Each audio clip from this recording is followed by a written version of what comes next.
осындай қарап алсақ та сұхбатқа рұқсат берген үшін рахмет. Жалпы мен сізге қазір бір ғана сұрақ қоямын. Биыл осы мектеп алды даярлық топтарының тәрбиешілерінен біз не күтеміз, және де ол осы тәрбиешілер баланың бойында қандай дағдыларды дамыту керек?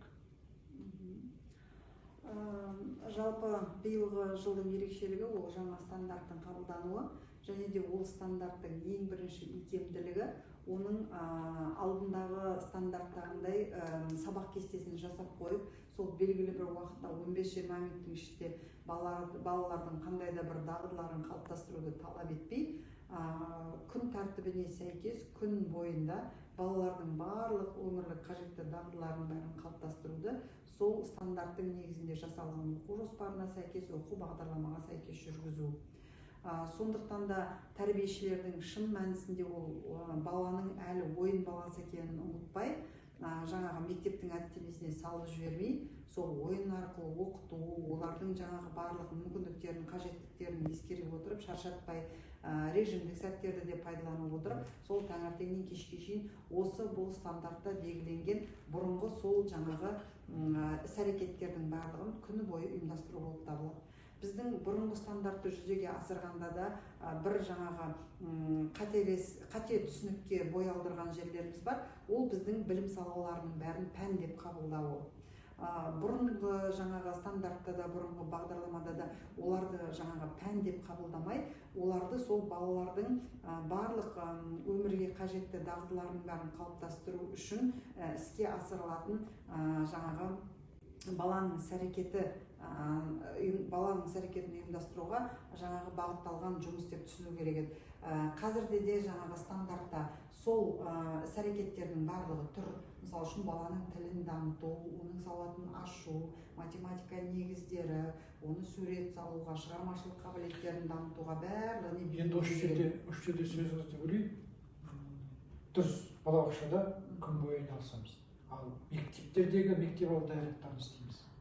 Мектептегі мектеп алды даярлық сыныбында олар мектептің жарғысымен өмір сүретін болғандықтан, біз оларға осы іс-әрекеттердің барлығын көрсетіп стандарттағы беріп отырмыз, бірақ қасына жаңағы сағат санын қосып беріп отырмыз. Себебі олар мектепте тек жарты күн ғана болады, біріншіден. Сондықтан да оларға сабақ кестесін жасау міндетті. Екіншіден, олар мектептің жарғысымен өмір сүретін болғандықтан, яғни мектептің өзінің ішкі талаптарына сәйкес, олар сабақ кестесіменен жүреді. Сол себепті ол жерге жаңағы қасына осы жаңағы стандартта көрсетілген негізгі баламенен жұмысты ұйымдастыратын іс-әрекет түрлерінің барлығына сағат қойдық, және де оның қасына тағы да осы балалардың барлық қабілеттерін, өз-өзіне қызмет етуін, оның жаңағы керекті дағдыларын бәрін қалыптастыру үшін тағы да күнделікті жүргізіледі деген жаңағы іс-әрекет түрлері қоса көрсетілген. Себебі жаңағы педагог статусы туралы заңда жазылған жалпы мектеп алды даярлық тобы болсын, мектеп алды даярлық сыныбы болсын, ол жердегі отырған баланың барлығы әлі мектеп жасына жетпеген бала болып табылады. Сол себептен олармен жүргізілетін жұмыстың барлығын тәрбиеші жүргізеді, ал тәрбиеші жаңағы педагог статусының заңға сәйкес ол 24 сағаттық жүктемемен жұмыс жасайды. Сол себепті ол жерде 20 сағат деп үлгілік оқу жоспарында көрсетіліп тұрғанменен, ол жерде режимдік сәт болу керек мектептің өзінде де. Яғни қосымша серуен болу керек, балалармен жаңағы ойын іс-әрекеті ұйымдастырылуы керек, балалардың дене белсенділігі қамтамасыз етілуі керек. Сол себептен тағы да қосымша 4 сағатын, яғни жаңағы режимдік сәттерге кесте құра отырып, сол сабақ кестесімен бірге аптасына жалпы 24 сағаттық жүктемеде тәрбиеші орындайды, және де соған толық өзінің айлығын, еңбек ақысын алады. Енді осы жерде тағы да бір сұрақ туындайды. Біз балаларды мектепке дайындауымыз керекпіз дейді тәрбиешілер. Неге енді біз еркімен жіберіп қоямыз, бір мезгіл шамалы бір тәртіпке де бағыну керек қой. Сондықтан кейбірде бір жүйеленген бір сабақтарды өткізуге бола ма деген сияқты. Әрине. Бұл жерде ешқай жерде мән беріп қарап отырса, стандартта да, үлгілі оқу жоспарында да баланы еркімен жіберсін деген сөз жазылмаған. Қайта ол жерге керісінше талап педагогқа қойылып беріліп отыр.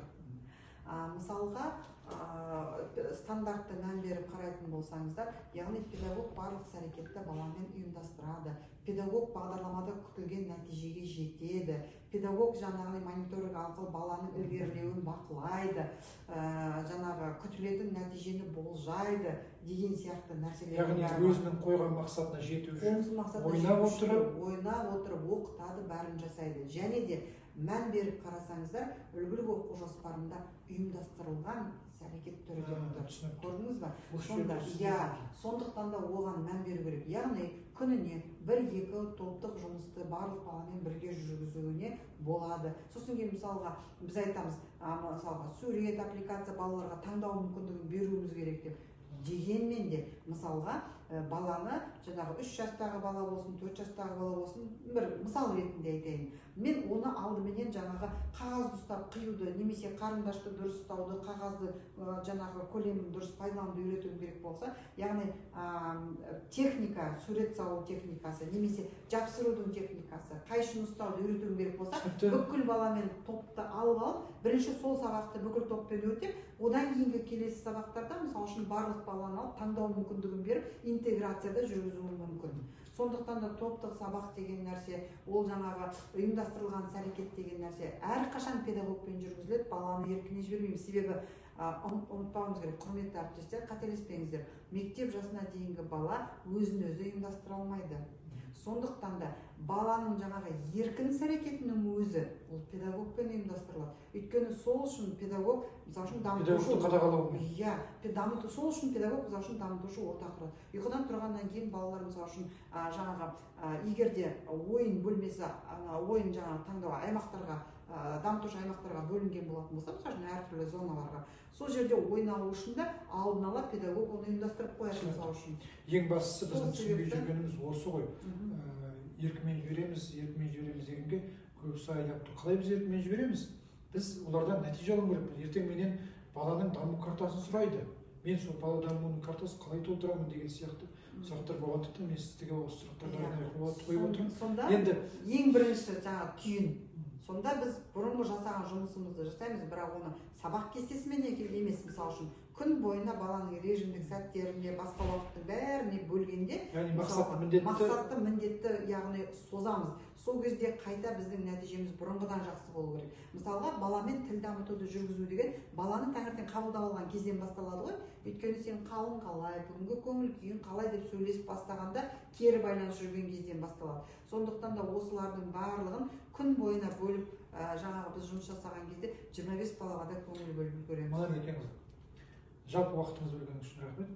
Енді сұхбатымыз әдейі осындай қысқа нұсқа болсын деп мен шағын ғана сұраққа келіп отырмын. Бірақ енді біз ұзақ түрін сіздермен жұмыс жасаймыз, сұрақтар бізге келеді, біз сіздерге жолдаймыз. Сіздер сол сұрақтарға жауап бере алсаңыздар болды. Рахмет.